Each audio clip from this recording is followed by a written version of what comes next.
નમસ્કાર દર્શક મિત્રો, વીઆરલાઈના પાવર પ્લે કાર્યક્રમમાં આપનું સ્વાગત છે. અગાઉ અનેક વખત જેના ઉપર ચર્ચા થઈ ચૂકી છે તે પાટીદાર સમાજે પ્રેમલગ્નનો વિરોધ નથી કર્યો, પરંતુ પ્રેમલગ્નમાં મા બાપની સંમતિ જરૂરી છે અને દીકરી પ્રેમલગ્ન કરતી હોય ત્યારે દીકરીનું જે ગામ હોય એ ગામના જ્યુરિડિક્શનમાં એ અદાલતમાં જ એની નોંધણી થવી જોઈએ. આ પ્રકારની તેમણે ડિમાન્ડ ઊભી કરી હતી, પરંતુ ગુજરાત હાઈકોર્ટે આજે જે હુકમ કરે છે, ચુકાદો આપ્યો છે કે ઓબીસી સમાજમાં પાટીદાર યુવતીએ લગ્ન કર્યા હતા અને એને ભાગ મિલકતમાં ના મળે એવી રજૂઆત જ્યારે થઈ ત્યારે હાઈકોર્ટે એવો દિશા નિર્દેશ આપ્યો છે કે બંધારણીય જોગવાઈ મુજબ, કાયદાકીય જોગવાઈ મુજબ પાટીદાર સમાજની દીકરી પ્રેમલગ્ન કરે તો એનો અધિકાર છે અને એને ફારેક ન કરી શકાય મિલકતમાંથી, એને મિલકત આપવી પડે. એટલે ફરી વખત આ ચર્ચા ઉઠી છે અહીં આગળ અને આ ચર્ચામાં પોતાનો સૂર વ્યક્ત કરશે અહીં મનોજભાઈ પન્નારા, જાણીતા પાટીદાર યુવાન આગેવાન છે, તેઓ આપણી સાથે જોડાયા છે અને સાથે સતીશભાઈ પટેલ પણ એટલા જ પાટીદાર આગેવાન તરીકે પોતાની વાતને અહીં રજૂ કરશે. મનોજભાઈ, હાઈકોર્ટનો ચુકાદો આવે છે, પાટીદાર સમાજની દીકરીને પ્રેમલગ્ન કરવાનો સંપૂર્ણ અધિકાર છે અને એને મિલકતમાંથી ફારેક કરી શકાય નહીં. પહેલું રિએક્શન આ ચુકાદો આવ્યા પછીનું તમારું શું છે? ચુકાદો તો આજે આવ્યો છે, પણ એ વાત બંધારણીય છે કે પિતાની મિલકતમાં દીકરા દીકરીનો સમાન હક છે. એટલે એ ચુકાદો તો કદાચ કોઈ પિટિશન દાખલ કરી હશે ને આવ્યું હશે, પરંતુ એ વાસ્તવિકતા છે ભારતીય બંધારણ મુજબ કે દીકરી દીકરાનો સંપૂર્ણ અધિકાર છે. દીકરો પણ કોઈ પણ જ્ઞાતિમાં લગ્ન કરે તો પણ એનો હક આબાદ છે ને દીકરી પણ કોઈ પણ જ્ઞાતિ ધર્મમાં લગ્ન કરે તો પણ એની પિતાની મિલકતમાં એનો અધિકાર છે અને એમાં ના પણ નથી. અને એ વાત પાટીદાર સમાજે હંમેશા માટે સ્વીકારી છે. પરંતુ વાત ઈ છે જ નહીં. વાત ઈ છે કે મિલકત માટે પટેલોની દીકરી સાથે પ્રેમનું નાટક કરવામાં આવે, લગ્નનું નાટક કરવામાં આવે અને લગ્નના 5-15 દિવસ પછી જ વકીલોની નોટિસ આવે કે તમારી દીકરી છે મારી પત્ની છે, અથવા તો આ દીકરીનો ભાગ જે છે મિલકતમાં એ અમને દીકરીને આપી દો. આ જે સિસ્ટમ છે પૈસા પડાવવાની અથવા તો એક પ્રકારનું ફ્રોડ કરવાની અને દીકરીને પ્રેમમાં ફસાવી લગ્ન કરીને બાપની મિલકત પચાવવાનો અથવા તો ભાગ હિસ્સો માગવાનો અને પછી બાપ ના આપે, કોર્ટ કચેરી ચડે તો દીકરીને હરેન પરેશાન કરવાની, એની સાથે ખોટા વ્યવહારો કરવાના અને જ્યાં સુધી એ દીકરીને સમજણ ના આવે કે આખે આખું ષડયંત્ર મારા બાપની મિલકત માટે હતું, મારા માટે નહીં કે મારા પ્રેમ માટે નહીં, ત્યારે ખૂબ મોટી ઘટનાઓ બને ત્યારે દુઃખ થાય છે સમાજને. એટલા માટે અમે બહુ સ્પષ્ટપણે આપના માધ્યમથી કહું છું કે અમે પ્રેમ લગ્નના વિરોધી નથી, મિલકતનો જે કાયદો છે દીકરીના હકનો એના વિરોધમાં નથી. અમે માત્ર ને માત્ર એક જ વાત માંગીએ છીએ કે પ્રેમ લગ્નનો જે કાયદો છે, મતલબ લગ્નનો કાયદો છે, લગ્ન નોંધણીનો જે કાયદો છે, એ કોઈ પણ જ્ઞાતિ જાતિ ધર્મના લોકો લગ્નની નોંધણી કરે છે એ 21 વર્ષથી ઉપરનો યુવાન હોય ને 18 વર્ષથી ઉપરની દીકરી હોય એ લગ્ન કરી શકે. અને એની જે નોંધણી છે એ નોંધણીમાં થોડો ફેરફાર કરો. એ નોંધણીના કાયદામાં અમે ફેરફાર માંગી છીએ, લગ્નના કાયદામાં નહીં, એના મિલકતના કાયદામાં નહીં. પ્રોપર્ટીની કોઈ આમાં વાત નથી, લગ્નની ઉંમર વધઘટ કરવાની વાત નથી. અમારી વાત છે એ કે જે લગ્ન નોંધણીનો કાયદો ગુજરાતની અંદર બનેલો છે એની અંદર કમ્પલસરી માતા પિતાની સહીનો કાયદો બનાવો અને સાથે સાથે એનું રજીસ્ટર, દીકરીનું જે આધાર કાર્ડ છે એટલે કે એનું નિવાસ સ્થાન છે એ તાલુકા પ્લેસ અથવા તો ગ્રામ પંચાયતમાં થાય. આ અમારી માંગણી છે. નહીં કે પ્રોપર્ટીની વાતમાં ફેરફાર કરો કે નહીં કે ઉંમરની વાતમાં ફેરફાર કરો કે બસ કોઈ પ્રેમ લગ્ન કરવા જ ન જોઈએ, આવી કોઈ વાત નથી. પ્રેમના અમે સમર્થક છીએ, પ્રેમ લગ્નના સમર્થક છીએ, પણ એની આડમાં જે ફ્રોડ થાય છે બસ એના અમે વિરોધી છીએ. મેં જે અહીં રજૂઆત કરીને જે સવાલ પૂછ્યો અને આપે જે જવાબ આપ્યો, મને લાગે છે કે મારા સવાલ અને તમારા જવાબમાં કોઈ સમજફેર નથી, બહુ ક્લિયર છીએ આપણે બંને. અને એ સવાલમાં એટલું જ છે કે અમે પ્રેમલગ્નના વિરોધી નથી, અમે મિલકતના કાયદાના વિરોધી નથી. સવાલ છે કે નોંધણી જે થાય અને મા બાપની સંમતિ લેવાય, આટલો એક સુધારો કરતો કાયદો અમે માગીએ છીએ, એવી તમે સાફ સુથરી વાત અહીં રજૂ કરી છે. મનોજભાઈ, પાટીદાર સમાજની દીકરી બીજા સમાજમાં જાય એવી ઘટનાઓ છૂટાછવાઈ અંશે પણ અનેક જગ્યાએ બનતી રહી છે અને બીજી તરફ પાટીદાર યુવાનોને દીકરી મળતી નથી, કારણ કે દીકરીનો રેશિયો પાટીદાર સમાજમાં ઓછો છે. તો એ સંજોગોમાં પાટીદાર યુવાનો આદિવાસી વિસ્તારમાં જઈને આદિવાસી યુવતીઓ સાથે લગ્ન કરવા પડે કે ત્યાંથી પસંદ કરવી પડે એવી સ્થિતિ સર્જાય છે. એ વાત સાચી છે? હા, મોટા ભાગે અમારા ધ્યાનમાં આવી ઘટનાઓ આવી છે અને ઘણી બધી ઘટનાઓ આવી છે. હું વારે વારે કહું છું કે ભારતનો નાગરિક 21 વર્ષનો યુવાન અને 18 વર્ષની દીકરી એ કઈ જ્ઞાતિમાં, કયા વિસ્તારમાં, કયા પ્રદેશમાં, કઈ ભાષાના લોકો સાથે લગ્ન કરે છે એનો સ્વતંત્ર અધિકાર છે ને. એ અધિકારને અમે ક્યારેય ચેલેન્જ નથી કરતા કે ક્યારેય અમે નકારતા નથી. અમારી વાત એ જ છે કે પાટીદાર સમાજમાં દીકરીઓની અછત છે, સાથે સાથે દીકરાની સંખ્યા થોડી વધારે છે. અમારી સમાજની દીકરીઓને એટલી વિનંતી હોય છે કે જો તમે યોગ્ય આમ દ્રષ્ટિ કરશો તો તમને તમારા જ સમાજમાં, તમારા જ વિસ્તારમાં, તમારી જ વિચારધારાના મેળ થઈ શકે, સમજી શકે એ પ્રકારનો પણ યુવાન તમને તમારા સમાજમાં પણ મળી શકે એમ છે. કોઈની વાતમાં આવ્યા વગર, કોઈની ફિલોસોફીમાં આવ્યા વગર તમે જો યોગ્ય રીતે દ્રષ્ટિ કરશો તો તમને તમારો મનગમતો યુવાન મળશે અને તમારી જિંદગી સારી જ હશે. સમાજ જીવનની અંદર લગ્ન પછી પતિ પત્નીને નાની મોટી માથાકૂટો હોય, એ આખા ગુજરાતમાં એવું કોઈ કપલ નહીં હોય કે જેને એક પણ જાતની લગ્ન જીવનની અંદર કોઈ માથાકૂટ નહીં થઈ હોય.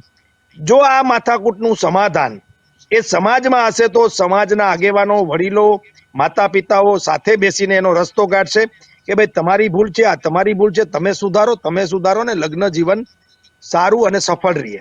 જ્યારે તમે એક અલગ પ્રદેશમાં, અલગ ભાષામાં, અલગ વિસ્તારમાં, અલગ ખાનપાનમાં તમે જો લગ્ન કરશો તો જ્યારે વાદ વિવાદો થશે ત્યારે એ ઉલઝાવા બહુ અઘરા પડશે ને. ત્યારે દીકરીને ખૂબ વધારે તકલીફ પડશે અને એ દીકરીને જે તકલીફ પડશે એની પીડા એ દીકરી જ ભોગવતી હોય.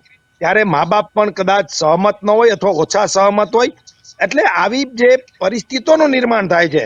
એટલે અમારો આગ્રહ છે કે બને ત્યાં સુધી જે આપણા વડીલોએ આખી એક રચના બનાવી હતી, જરાય ખોટી નથી, કે ગોળ પ્રથા છે, ગોત્ર પ્રથા છે, વિસ્તારમાં દીકરીઓ આપવી, હા, અને સમાજમાં દીકરીઓની લગ્ન થાય, આ બધું જરૂરી છે. પણ આજનો યુવાન, આજના વિચારકો એને સંકુચિતતા કહે છે અથવા તો મોડર્ન જમાનામાં આવું કઈ હોય નહીં એવી પણ જો વાતો કરતા હોય એમને એમની મુબારક છે. હું એમનો પણ વિરોધ નથી કરતો, એ એમના વિચારો છે. મારા વિચારો એ છે કે લગ્ન જીવન વધુ સફળ જો તમારે કરવું હોય તો તમારે તમારી જ્ઞાતિમાં, દરેક જ્ઞાતિની વાત કરું છું, એમાં જ દીકરી દીકરા પરણે તો વધુ સારી રીતે એમનું લગ્ન જીવન સફળ થાય એવું મારું માનવું છે. હું કોઈ ઉપર થોપીને હાલતો મનોજભાઈ, નથી, મારા વિચારો છે. મનોજભાઈ, જી, મનપસંદ પાત્ર સાથે લગ્ન કરવાનો દરેકને અધિકાર છે, એમ આપે વાત કરી. અધિકાર, યસ, પરંતુ ફરજ પડે એ બે વચ્ચે ઘણો તફાવત છે. ફરજ પડે એટલે કે સમાજમાં દીકરીઓની સંખ્યા ઓછી હોય ત્યારે આદિવાસી સમાજ કે અન્ય ઓબીસી સમાજના કે અનુસૂચિત જનજાતિના લોકો સાથે ત્યાં તેની દીકરીઓ સાથે લગ્ન કરવા પડે એ એક અલગ પરિસ્થિતિ છે. આ વાતનો તમે આડકતરી રીતે સ્વીકાર કર્યો છે કે એવા કેટલાક કિસ્સાઓ અમારા ધ્યાન ઉપર આવ્યા છે. મનોજભાઈ, હવે યસ. બીજો મુદ્દો એ ઉપસ્થિત થાય છે કે દીકરીઓમાં અભ્યાસનું પ્રમાણ ઊંચું છે અને પાટીદાર સમાજના દીકરાઓ એટલો અભ્યાસ કરી શક્યા નથી. જે ઇનબેલેન્સ થાય છે, માટે દીકરી પોતાને સમકક્ષ જે અભ્યાસ કરનાર હોય, સમકક્ષ ભણેલો ગણેલો હોય એ યુવાન તરફ ઢળતો જાય છે. જ્યાં પાટીદાર સમાજનો યુવાન માંડ ગ્રેજ્યુએટ થઈ જાય છે, કાં તો પોસ્ટ ગ્રેજ્યુએટ થાય છે, પણ પેલી જે રીતે હરણફાળ ભરીને ભણે છે એટલી ભણી શકતા નથી પાટીદાર યુવાનો. માટે ઇનબેલેન્સ થવાના કારણે પણ બીજા સમાજમાં લગ્ન વધતા જાય છે પાટીદાર સમાજની દીકરીના. સંમત છો આપ, અથવા તો શું કેવું છે આપ, એ અમને જણાવશો? એવી ઘટનાઓ તો બહુ ઓછી બને છે. પાટીદાર સમાજ ગુજરાતમાં ખૂબ મોટો છે એટલે સ્વાભાવિક છે કે એમની ઘટનાઓ જાજી હોય. ગુજરાતમાં જેમની વસ્તી 1-2% સમાજ જે નાનો હોય, એકદમ નાનો, તો એમની ઘટનાઓ ઓછી બને એટલે લોકોને ધ્યાનમાં ન આવે. ગુજરાતમાં 15-17-20% એમ કહી શકાય કે જે કાંઈ ટકાવારી પ્રમાણે ગુજરાતમાં પાટીદાર સમાજ છે એટલે સ્વાભાવિક છે કે એમની ઘટનાઓ થોડી વધારે દેખાતી હોય. હવે વાત છે બીજી જ્ઞાતિઓમાં લગ્ન કરવાની, તો એક સ્વાભાવિક છે કે જ્ઞાતિમાં જ્યારે દીકરી નથી મળતી તો બીજી જ્ઞાતિઓમાં પણ લગ્ન બ્યુરો હાલતા હોય છે, મેરેજ બ્યુરો, એમાં પણ છોકરાઓ એપ્લિકેશન કે એની જે સિસ્ટમ હોય ફોલો કરતા હોય છે અને ઘણા બધા લગ્ન સારી રીતે થાય છે. અને સૌથી વધારે એ પણ વાત તમારા ધ્યાનમાં મૂકી દઉં કે લૂંટેરી દુલ્હનના કિસ્સાઓ પણ, સૌથી વધારે લૂંટાવાના કિસ્સાઓ પણ પાટીદાર સમાજના દીકરાઓ સાથે થાય છે. એટલે સ્વાભાવિક છે કે મોટો સમાજ છે તો આ બધી ઘટનાઓ, દૂષણ અને વિવસ્થા અને સારું અને નસરું, આ બધું જ સ્વાભાવિક છે કે બનતું હોય છે. પરંતુ જો મને એમ લાગે છે કે સમાજ વ્યવસ્થા તમે ઠીક રાખશો, સમાજના વડીલોએ જે સંસ્કારો આપ્યા છે એ દીકરી દીકરાઓ ફોલો કરશે તો આવી બધી પરિસ્થિતિઓનું જી, નિર્માણ નહીં થાય. મોટો હવે સમાજ આપે વાત કરી. તમે વાત હા, કરી એક અભ્યાસની વાત અભ્યાસની, એ કરી. પણ હું જી ક્લિયર કરી દઉં જી કે થોડું એવું છે કે સમાજે ખૂબ, વડીલોએ ખૂબ હોસ્ટેલો બનાવી દીકરીઓ માટે ભણવા માટે. અભ્યાસને અમારા વડીલો ભણ્યા નહોતા પણ એ ગણ્યાતા ખૂબ, એટલે એમને પેટે પાટા બાંધીને હોસ્ટેલો, સ્કૂલોના ખૂબ સારા સંકુલો બનાવ્યા દીકરીઓની સેફટી માટે. દીકરાઓ માટે પણ સારી સ્કૂલો, કોલેજો બનાવી. એટલે ભણવાની બાબતમાં દીકરા દીકરી લગભગ ગુજરાતમાં બહુ ફેર નથી. પણ એક સ્વાભાવિક છે કે દીકરી બહાર ભણતી હોય અને એમની સાથે ક્લાસમેટમાં કોઈ પણ જ્ઞાતિનો દીકરો હોય તો એમની પસંદ હોય અને લગ્ન કરે છે અને સમાજ સારા પરિવારને સ્વીકારે પણ છે. એ દીકરાને પણ સ્વીકારે છે, એ પરિવારને પણ સ્વીકારે છે. અને દીકરો સંસ્કારી હોય, જ્ઞાતિ કોઈ પણ બહુ માનતો નથી, પરંતુ સારો ભણેલો ગણેલો કોઈ પણ જ્ઞાતિનો દીકરો હોય તો પણ એવી ઘટનાઓ અમારી સામે આવી છે કે પાટીદાર સમાજના વડીલોએ એ વાતને સ્વીકારી પણ છે. દીકરીની જી વાત અમારી જી છે કે જે ફ્રોડ ચાલે છે, જે જાણી જોઈને ફસાવવામાં આવે છે, પછી એની અંદર પાટીદાર યુવાનો પણ કેટલાય ઉઠિયાણ જે છે, ટપોરી છે, રોમિયો છે, એ પણ આ ધંધો કરે છે. એને પણ અમે કહીએ છીએ, એવું નથી, આમાં કોઈ જ્ઞાતિની વાત જ નથી. ટપોરી, રોમિયો, ઉઠિયાણ એ કોઈ પણ જ્ઞાતિ જાતિ ધર્મનો હોય એને ટપોરી, ઉઠિયાણ અને રોમિયો જ કહેવાય. હા, અને આવા લોકોની કોઈ જ્ઞાતિ ન હોય. એટલે દીકરીઓને સ્કૂલ ઉપર જઈને બાઇકનું સ્ટેન્ડ ઉપર બેઠો હોય આખો દિવસ, સ્કૂલ કોલેજના રસ્તા ઉપર બેઠો હોય, હોસ્ટેલની બારે બેઠો હોય, ટ્યુશન ક્લાસીસ આજુબાજુ બેઠો હોય, આવા જે ટપોરીઓ જે ફસાવીને દીકરીઓની જિંદગી બરબાદ કરે છે, આ એની સામેની લડાઈ છે. અને એના માટે લગ્નના નોંધણીના કાયદામાં અમે ફેરફાર માંગીએ છીએ. બાકી શિક્ષણનું અનબેલેન્સ હવે રહ્યું નથી. એક સમયે થોડો ઘણો એવો હતો કે છોકરાઓને ખૂબ મહેનત કરવી પડતી હતી. આર્થિક સ્થિતિ પાટીદાર સમાજની આજથી 25-30 વર્ષ પહેલા જી એટલી સારી નહોતી, તો જી અભ્યાસ છોડીને નોકરી ધંધો કરવો પડતો હતો. પરંતુ હવે એ સ્થિતિમાં પણ ખૂબ સારો સુધારો આવ્યો છે. દીકરાઓને પણ ભણાવે છે, દીકરીઓને પણ ભણાવે છે અને ખૂબ સારા જી પરિણામો પણ અભ્યાસમાં પણ પાટીદાર સતીશભાઈ, સમાજના દીકરા દીકરીઓ જી લઈ રહ્યા છે. હું બસ. સતીશભાઈ પાસે આવીશ. સતીશભાઈ, દીકરી પિતાની ઇમેજ, ઇજ્જત જાળવે, પિતાની ઇજ્જત સાચવે, એ પ્રકારનું એક સૂત્ર ફર્યું છે. પાટીદાર સમાજની દીકરી સમાજની અને કુટુંબની ઇજ્જતનું ધ્યાન રાખે અને પાટીદાર સમાજ પોતાની જમીન સાચવીને રાખે. આ બે વાતનું ઇનબેલેન્સ કરવા માટે કેટલાક સમાજના લોકો, કેટલાક તત્વો, જે રીતે વાત કરી મનોજભાઈએ, એ પાટીદાર સમાજની દીકરીને ફોસલાવીને, ભોળવીને કે છેતરીને એની સાથે લગ્ન કરે અને પછી જમીનમાં ભાગીદારી માગે, જમીનમાં મિલકતમાં ભાગીદારી માગે. આ પ્રકારની ઘટનાઓ ધ્યાન ઉપર સમાજમાં આવી છે. આવી ઘટનાઓ કેટલા પ્રમાણમાં બનતી ગઈ છે, છેલ્લા કેટલા સમય છે, એનું પ્રમાણ કેવી રીતે વધ્યું છે, અને આવી ઘટનાઓ સામે પાટીદાર સમાજે હવે શું સચેત રહ્યું છે, એ માટે આપની પાસેથી જાણવા માંગુ છું. આ જે ઘટનાઓ રહી, મનોજભાઈ ઘણી બધી વાત કરી, પણ મહેસાણા જિલ્લામાં જ અમારે 5 થી 6 કિસ્સા થયા. તો એક તો દીકરીએ ભાગીને પ્રેમ લગ્ન કર્યા જી અને દીકરી ભાગી જ્યાં પછી અમારા મહેસાણા જોડે પોચોડ, દેદિયાસણ ને આ બધા જે ગામ રહ્યા ને, અહીંયા 10 થી 15 કરોડ રૂપિયા વીઘાના ભાવ ચાલે. તો એ લોકોએ હવે જ્યારે એમને જમીન વેચવી હોય તો દીકરીનું નામ હોય, એનું નામ કમી ના થયું એટલે એ વેચવા માટે એ દીકરીની સહી વગર એ જમીન આપણે વેચી શકતા નથી.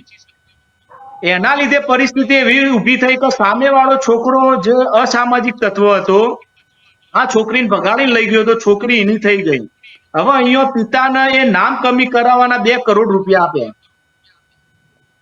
તો સરકાર જોડે અમારી એ જ વિનંતી કે જે રાજી ખુશીથી સામાજિક રીતે કોઈ પણ જગ્યાએ આપણે આપણી દીકરીના લગ્ન કરાવીએ અને જે લગ્ન નોંધણીમાં મા બાપની સહી હોય એવા લગ્નમાં વારસાઈમાં દીકરીનો હક રહેતો કોઈ વાંધો નથી.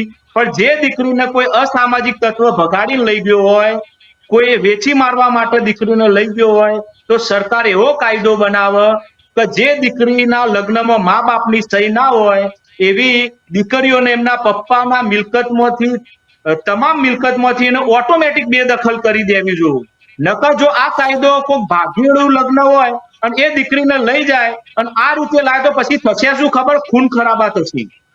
ખૂન ખરાબા થશે સમાજની અંદર. કારણ કે એક તો છોકરો ભગાડીને લઈ ગયો હોય દીકરી અને અહીંયા મિલકતમાં ભાગ માગે એટલે અહીંયા કોઈ બધા જેવા તેવા માણસો તો હોય નહીં. પછી શું થાય? પેલો વધારે ટોર્ચરિંગ કરે, બધી જમીનોમાં ભાગ માંગવાનું ચાલુ કરે ને તો સમાજની અંદર અવ્યવસ્થા ઊભી થશે. અને અમારી બાજુ તો ક્ષત્રિય સમાજ વધારે અહીંયા મહેસાણા જિલ્લામાં, તો એ તો સીધી તલવારો અને એના સિવાય કોઈ વાત જ ના કરે. એટલે હા મામી ખૂન અને મર્ડર થાય. એટલે આ બાબતે સરકારે ગંભીર ચિંતાનો વિષય અને આ ચિંતામાં 182 ધારાસભ્યો સાથે મળી અને દરેક સમાજની અંદર શાંતિ સ્થપાય. અને જજ હોય તો જજને પણ વિનંતી કે એ લોકો પણ બધા બેસી અને આ કાયદામાં 100% સુધાર લાવવો જોઈએ. અને જે લગ્નમાં મા બાપની સહી હોય એમાં વારસાઈમાં મિલકતનો હક હોવો જોઈએ. પણ જે લગ્નમાં મા બાપની સહી ના હોય એવા લગ્નમાં ઓટોમેટિક તમામ મિલકતમાંથી એને બેદખલ કરી દેવી જોઈએ. સતીશભાઈ, મુદ્દો એ છે કે ગુજરાત હાઈકોર્ટમાં એક કેસની સુનાવણી દરમિયાન જે કિસ્સો બહાર આવ્યો, પાટીદાર સમાજની દીકરી ઓબીસી સમાજમાં લગ્ન કરે છે અને તેને મિલકતમાંથી બેદખલ કરવા માટેનો મુદ્દો પછી થયો ત્યારે ગુજરાત હાઈકોર્ટે એમ કહ્યું કે બેદખલ કરી શકાય નહીં, દીકરીનો એટલો જ હિસ્સો બને છે જે દીકરાનો બને છે. હવે આપણે વાત કરી કે મિલકતમાંથી બેદખલ કરાય. જો હવે માની લો કે એનું જમીનમાં ખેડૂત તરીકે દીકરીનું નામ નથી, માત્ર દીકરાનું છે, વારસાગત રીતે દીકરીનું નામ લખાયું નથી, પણ દીકરી લગ્ન કર્યા પછી એ માગણી કરે મારી મિલકત મારી જમીનમાં મારી ભાગીદારી છે મને આપો, તો ના ન પાડી શકાય. આ જતો જે ચુકાદો આવે છે એ અંગેની પ્રતિક્રિયા શું છે આપની? મારો સંપૂર્ણ આમાં વિરોધ, સંપૂર્ણ અમારો વિરોધ આ બાબતમાં. કેમ કે એક તો છોકરીને ભગાડીને લઈ ગયો હોય, મા બાપે 18 ને 20 વર્ષની છોકરીને મોટી કરી હોય, ગુજરાત હાઈકોર્ટ સતીશભાઈ, ગુજરાત હાઈકોર્ટ કાયદો બનાવતી નથી. તમે કાયદામાં સુધારો કરવાનું કહી શકો. ગુજરાત હાઈકોર્ટે જે ઓબ્ઝર્વેશન કરી છે, જે વાત કરી છે, જે એમને દિશાચિહ્ન આપ્યું છે, એ કાયદાની જોગવાઈઓની બંધાર જે આખી પરીખ છે એની અંદરમાં રહીને એ વાત પોતાની રજૂ કરી શકે. ભાઈ કાયદામાં આ જોગવાઈ છે કે દીકરીને વારસાઈમાં એનો અધિકાર છે, એને ભાગ આપવો પડે. હાઈકોર્ટ એની બહાર ન જઈ શકે, એમાં હાઈકોર્ટ ખોટી નથી. કાયદામાં સુધારો કરવાની ડિમાન્ડ. જી, હાઈકોર્ટે એ પણ મંથન કરવાની જરૂર કે જ્યારે દીકરીના લગ્ન કરાવીએ ને એટલે એના પતિના મિલકતમાં પણ એને વારસાઈમાં ભાગ મળતો હોય તો પછી દીકરીને ગમે તે એક જગ્યાએ વારસાઈમાં ભાગ મળે ને એનું મંથન કરવાની જરૂર. એ નેતાઓ એટલે કે માની લો કે કાયદો ઘડવાની સત્તા રાજ્યસભા છે, લોકસભા છે, વિધાનસભા છે, વિધાન પરિષદ છે, તેને છે. તમે એ નેતાઓ પાસે જઈને તમે સત્તાધારી પક્ષ પાસે જઈને રજૂઆત કરો. હાઈકોર્ટ કે સુપ્રીમ કોર્ટ તો અર્થઘટન કરીને ચુકાદો આપશે, ઓબ્ઝર્વેશન આપશે. એમાં હાઈકોર્ટ, સુપ્રીમ કોર્ટ કે નીચલી કોર્ટ કોઈનો વાંક જ નથી આમાં. તો એ ચુકાદો જે આપ્યો હોય ને તો જે જજ સાહેબ હોય કે જે હાઈકોર્ટનું પંચ બેઠું હોય એમને પણ ભારતની ભૌગોલિક પરિસ્થિતિ જોવી જોઈએ, ભારતીય સંસ્કૃતિ જોવી જોઈએ અને આપણી સાહેબ હજુ તમને કહું છું સતીશભાઈ, હજુ પણ કહું છું કે કોર્ટની મર્યાદાઓ કોર્ટ જાણે છે. એ કાયદાનું અર્થઘટન કરીને પોતાની ગાઈડલાઈન આપતી હોય છે સમાજને કે લોકો ન્યાય માગવા માટે એમને આપી શકે છે. તમે બેઝિક જે વસ્તુ છે કે કાયદામાં સુધારો કરવો જોઈએ, કાયદામાં આ પ્રકારની જોગવાઈઓને બદલવી જોઈએ. તમે કોર્ટની ટીકા કરો ના બેસી જાઓ. તમારે આ રજૂઆત કરવી જોઈએ, ત્યાં નથી કરી શકતા માટે તમે અદાલતોને તમે નિશાન ઉપર લો છો. એનો યોગ્ય નથી. ખરેખર આ ચુકાદો આવ્યો હોય તો હવે ગુજરાત અને દેશના તમામ નાગરિકોએ જાગવાની જરૂર, તમામ નેતાઓએ પણ જાગવાની જરૂર અને આનું ભવિષ્યની અંદર શું આનું પરિણામ આવવાનું એ અત્યારથી વિચારી અને અહીંના ધારાસભ્યો અને સંસદ સભ્યોએ બેઠક કરી અને આ કાયદામાં સંપૂર્ણ ફેરફાર કરવો જોઈએ, જેથી કોર્ટના જજ પણ બિચારા એ તો કાયદાના બંધારણના પ્રમાણે જ એનો ચુકાદો આપતા હોય તો બંધારણ આપણા સંસદ સભ્યો જ બનાવી શકે. તો ભવિષ્યનું વિચારવાની જરૂર છે કે આ કાયદો દૂર કરી અને જેમ મેં અગાઉ વાત કરી એ પ્રમાણે જો કાયદો નહીં લાવો તો ભવિષ્યની અંદર આના પરિણામો ખોટા આવશે, ખૂન ખરાબા થશે, સામસામી મારામારી થશે. એને એ રોકવા માટે આ કાયદામાં ફેરફાર જરૂરી છે.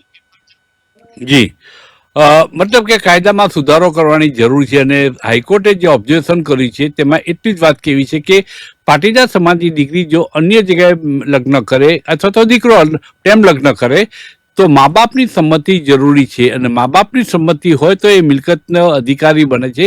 પરંતુ જો મા બાપની સંમતિ વિના એ લગ્ન કરે તો એ બાબતમાં કાયદામાં જોગવાઈઓમાં જે સુધારો, કારણ કે છેલ્લે નજર કેટલાક એવા લોકો હોય છે કે જે પાટીદાર સમાજની દીકરીને ટાર્ગેટ બનાવે છે, એને શિકાર બનાવે છે. એની પાછળની બંચાવ એક નિર્દોષ પ્રેમ નથી હોતો, પરંતુ માત્ર ને માત્ર ખેડૂતની એટલે પાટીદાર ખેડૂતની જમીન ઉપર એની નજરો છે, એની મિલકત ઉપર હોય છે, એવું પાટીદાર સમાજને હંમેશા લાગ્યું છે. મનોજભાઈ, આના માટે આપણે વાત કરીએ છીએ.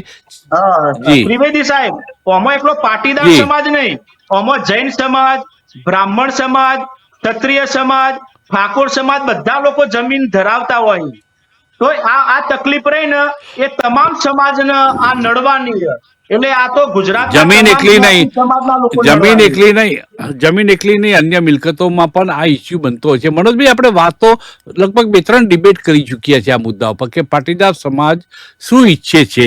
પ્રેમ લગ્નનો વિરોધી નથી, પરંતુ મા બાપની સંમતિથી પ્રેમ લગ્ન થાય, એનું રજીસ્ટ્રેશન પણ એ લોકલ સ્થાનિક આધાર કાર્ડમાં દીકરીનું હોય એ સરનામા ઉપર જ થવું જોઈએ. અને આ બધી વાતો આપણે કરીએ છીએ, પરંતુ વાતો કરીને આપણે અટકી જતા હોય છે પાટીદાર સમાજના નેતાઓ. પાટીદાર સમાજના નેતાઓ એક મુવમેન્ટ ચલાવવાની કોશિશ કરે છે, પરંતુ પરિણામલક્ષી બનતી નથી. શું કરવું જોઈએ પાટીદાર સમાજે? હવે નેતાઓને 182 ધારાસભ્યો છે, 182 ધારાસભ્યોને વિશ્વાસમાં લેવા માટે 1-to-1 કોન્ટેક્ટ કરીને એમને સમજ આપીને એમને વિશ્વાસમાં લઈને આ પ્રકારનો એક સુધારો સંવિધાનિક ગૃહમાં લાવવામાં આવે, વિધાનસભા હોય કે લોકસભામાં હોય, આવું કેમ નથી કરવામાં આવતું? માત્ર વાતો કરીને બેસી રહેવાય છે, આગળ વધાતું નથી, કેમ? ના, એવું નથી. છેલ્લા 6-8 મહિના પહેલા ગાંધીનગર ખાતે સૌરાષ્ટ્ર અને ગુજરાતના તમામ જિલ્લા તાલુકાઓના કન્વીનરો એક મંચ ઉપર આવી, એસપીજી, પાસ, સામાજિક આગેવાનો, અલગ અલગ સંસ્થાઓ, બધા જ પાટીદાર લીડરો સમાજના એક સાથે આવી અને 8 મુદ્દાનો અમારો કાર્યક્રમ હતો. એની અંદર ઓનલાઈન ગેમિંગ, વ્યાજખોરી, આ બધા જ મુદ્દાઓ હતા. એમાં મોટા ભાગના મુદ્દાઓ ધીરે ધીરે સરકાર તરફથી કે સામાજિક રીતે પૂરા થતા જાય છે. લગ્ન નોંધણીનો જે અમારો મુદ્દો છે એ હજી ઊભો છે. એની અંદર અમારા મતભેદો વિચારોથી હોઈ શકે, મારા સતીશભાઈના કે સમાજના ઘણા બધા લીડરોના, પરંતુ એક વાત સાથે અમે સહમત છીએ કે આ ગુજરાતના દરેક મા બાપની પીડા છે. દીકરી 18 વર્ષની થાય એ પહેલાથી લઈ અને દીકરીના લગ્ન ન થઈ જાય ત્યાં સુધી તમે સ્વીકારો કે ન સ્વીકારો, ઘણા બધા મા બાપોની નિંદર ઉડેલી હોય છે, ચિંતા હોય છે કે દીકરીને યોગ્ય પાત્ર મળે અને યોગ્ય રીતે દીકરી યોગ્ય ઘરમાં જાય. કોઈ ટપોરી, કોઈ રોમિયો, કોઈ લુખાગીરી કરતો માણસ દીકરીને ફોલાવી નાની ઉંમરમાં, કાચી બુદ્ધિમાં, અને એની જિંદગી બરબાદ ન કરે એવી ચિંતા તમામ સમાજ, જ્ઞાતિ, જાતિના તમામ ધર્મના લોકોને હોય જ છે. એક બાપ તરીકે એક દીકરીની ચિંતા દરેક પુરુષને, દરેક પિતાને હોય છે. એટલે આ જન કલ્યાણના કાયદાની વાત કરીએ છીએ, તમામ સમાજના કાયદાની સુધારાની વાત કરીએ છીએ, તમામ સમાજને ફાયદો થાય એવી વાત છે. હજારો દીકરીઓની જિંદગી સુધરી જાય અને બગડતી અટકે એના માટેની પણ આ વાત છે. એટલે આ કોઈ પર્સનલી જ્ઞાતિ માટે નહીં, પણ સમગ્ર ગુજરાતની પ્રજા માટે ગુજરાત સરકાર આ કાયદો લાવે એવી અમારી માંગ છે. નથી અમે કોઈ અટકવાના, નથી અમે કોઈ બેસવાના. આ મુદ્દા ઉપર અમે સતત લડવાના છીએ. અમે સતત આ મુદ્દાની લોક જાગૃતિ કરવાના છીએ. તમે કીધું કે પછી શું, તો સતત કાર્યક્રમો કરશું, સરકાર પાસે રોજ માંગણી મૂકશું. ઉત્તર ગુજરાતમાં મારા સતીશભાઈ ખૂબ સારી રીતે કાર્યક્રમો કરે છે, રેલી કરે છે, આવેદનપત્ર આપે છે અને સર્વ સમાજને સાથે રાખીને કાર્યક્રમો કરે છે. હા, એટલે અમારા કાર્યક્રમો ચાલુ રહેવાના છે, અમારું જનજાગૃતિનું અભિયાન ચાલુ રહેવાનું છે. અમે ઘર ઘર સુધી, ગામ ગામ સુધી, નગર નગર સુધી, શેરી ગલ્લામાં જઈને અમે વાત કરવાના છીએ અને લોકોને જાગૃત કરશું ને લોકો જાગૃત થશે એટલે સરકારને લગ્નના કાયદામાં સુધારો કરવો પડશે એવી અમારી પૂરેપૂરી માન્યતા છે અને માંગણી પણ છે. સતીશભાઈ પાસે આવી. સતીશભાઈ, સડકથી સંસદ સુધી પ્રશ્નો જતા જોયા છે આપણે, પરંતુ સંસદથી સડક ઉપર પ્રશ્નો પણ આવતા જોયા છે.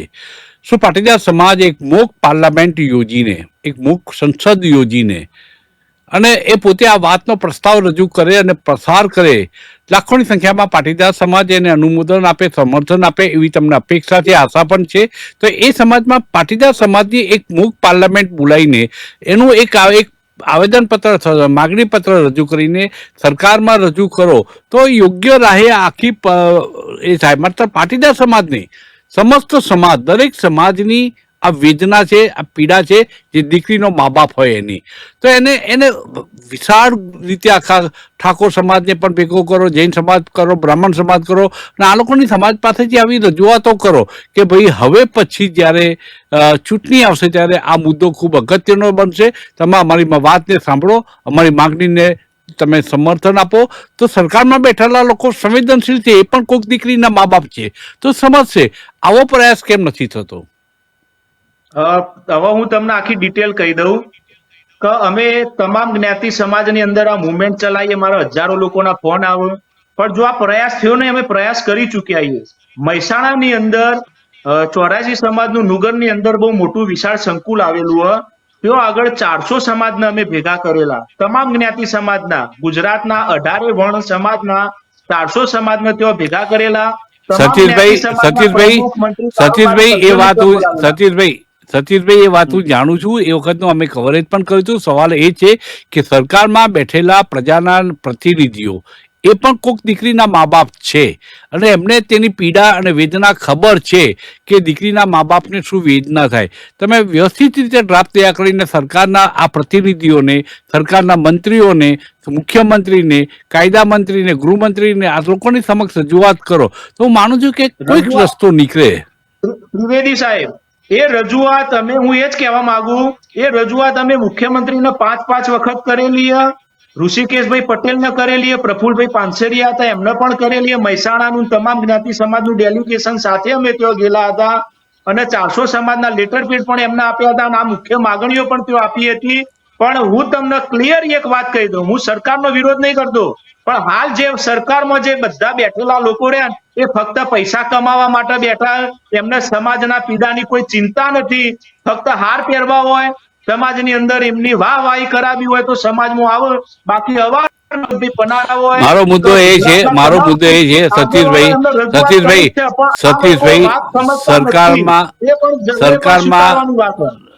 સરકારમાં બેઠેલા નેતાઓ પૈસા કમાવા બેઠા છે એવી નકારાત્મક વાત કરશો તો પરિણામ સકારાત્મક મેળવી નહીં શકાય. કારણ કે કેટલીક મર્યાદાઓ આપે સરકારમાં બેઠા હો, આપ પોતે જ્યાં સરકારમાં બેઠા હો, તમે દાખલા તરીકે એક યુવાન તરીકે, પુત્ર તરીકે તમે જે માગણી કરતા હતા એ આજે બાપ તરીકે તમે પોતાના પુત્રને એ જ વાત તમે નકારતા હો, એવું બની શકે. સરકારમાં બેસીને વહીવટ ચલાવો અને એમાં કાયદાકીય સ્વરૂપ આપવું એ નાની વાત નથી હોતી. એટલે એને નકારાત્મક લેવાના બદલે હજુ કહું છું કે સરકારને સકારાત્મક લો.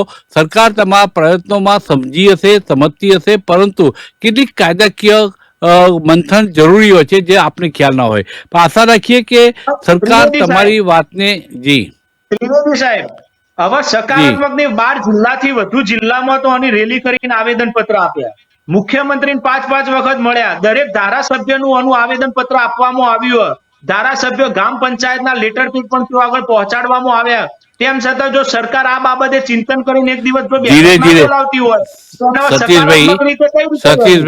સતીશભાઈ, પાટીદાર સમાજનું જે અનામત આંદોલન છે, જેના કારણે અન્ય આર્થિક રીતે પછાત કોમ્યુનિટી, જે ભદ્ર સમાજના પરિવારો છે તેને તેનો લાભ મળ્યો. એક રાતમાં લાભ મળ્યો? ખૂબ બંધન ચાલ્યું, ખૂબ પ્રયાસો થયા. કેટલાય લોકો, કે 14 યુવાનોએ, પાટીદાર સમાજના 14 યુવાનો શહીદ થયા અને એ પછી જ્યારે પાટીદાર સમાજનું અનામત આંદોલનને કાયદાકીય સ્વરૂપ મળ્યું, સમય લાગ્યો. પણ આજે એના ફળ બધા ખાઈ રહ્યા છે. એટલે એવું નથી કે ન મળે, પ્રયત્ન થાય તો મળે, પરંતુ થોડોક સમય માગતો હોય છે. અને આશા રાખીએ કે તમારા આ જે પ્રયાસો છે એ સફળતાને પામે. આ સાથે બંને મહાનુભાવોનો ખૂબ ખૂબ હું આભાર માનું છું ચર્ચામાં ભાગ લેવા બદલ. આ હતી આજની વાત પાવર પ્લે કાર્યક્રમમાં. નવા વિષય સાથે મળતા રહીશું પાવર પ્લે કાર્યક્રમમાં. અત્યારે રજા આપશો.